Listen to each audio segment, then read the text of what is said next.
आणि jacket jeans मी non stop बोलायची. आई, काल दुपारी जेवणात तुमची भाजी बनवली होती. काल ओ, हल्ली तू फारच वाह्यातपणा करायला लागलायस. लहानपणी सारेच हुशार असतात, पुढे मोठेपणी बिघडतात. असं म्हणत हट्टापाटीत किरण बेदीसारखी मोठी लेडी पोलीस झाली ना म्हणून जास्त भाव खाते. खरं सांगावे तर माझ्या पाठात चांगले अभावे म्हणून मी वारंवार धडे वाचतो. वाचलेले आठवायचा प्रयत्न करतो.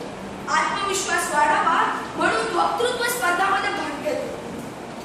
आजचे पालक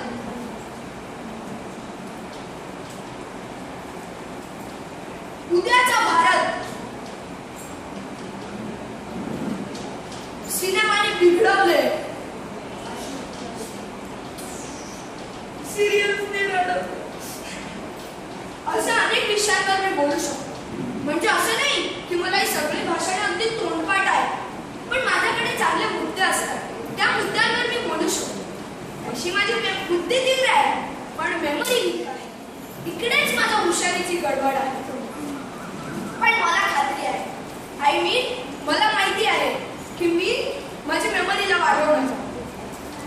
दोन पॅरेग्राफ्स पाठ करणाऱ्यांचा, पोपटपंची करणाऱ्यांचे काय गोंधळ होतो ते मी स्वतः पाहिला. दोन पॅरेग्राफ्स पटापट पाठ करून येणारा शूरवीर 2 ओळींमध्ये क्लीन बोल्ड होतात. त्यांची ही अवस्था मी माझ्या डोळ्यांनी पाहिली आहे. आता तुम्हीच सांगा, या स्पर्धेसाठी कुठल्या तरी नाटकाचा उतारा पाठ करण्याची मला भीती वाटली. म्हटलं मध्येच आपल्या पाठांतराने दगा दिला तर. मग मी एक आयडिया केली. म्हटलं पाठांतरावरच बडबड करूया. काय जमलं का?